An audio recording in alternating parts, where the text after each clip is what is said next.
E adesso un servizio sulla conferenza dei sindaci del Veneto Orientale che si è riunita poco fa.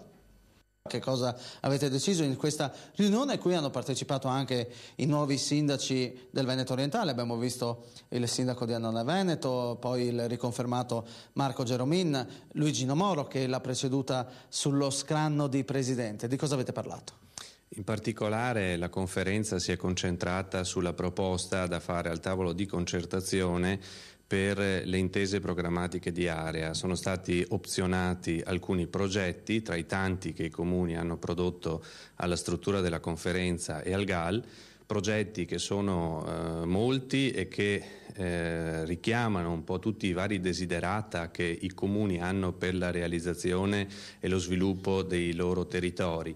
Nelle intese programmatiche di area sono stati scelti 5 progetti, 2 relativi a piste ciclabili del comune di Musile e del comune di Eraclea, il teatro di San Donà di Piave, il museo della civiltà contadina di Torre di Mosto e il bosco di Prosaccon e Bandiziol di San Stino di Livenza. Ecco, l'unico motivo di interesse per il portoghese forse è questo? Sì, diciamo che in questo caso va dato atto innanzitutto del fatto che non tutti i progetti che sono stati presentati erano qualificabili secondo i requisiti del bando delle intese programmatiche di area, solamente 7, all'interno di questi 7 ne sono stati scelti 5, con una logica sia di Portogruarese che di San Donatese, che questa volta predilige di più i progetti del San Donatese, anche perché nell'annualità precedente le intese programmatiche di area avevano privilegiato il Portogruarese.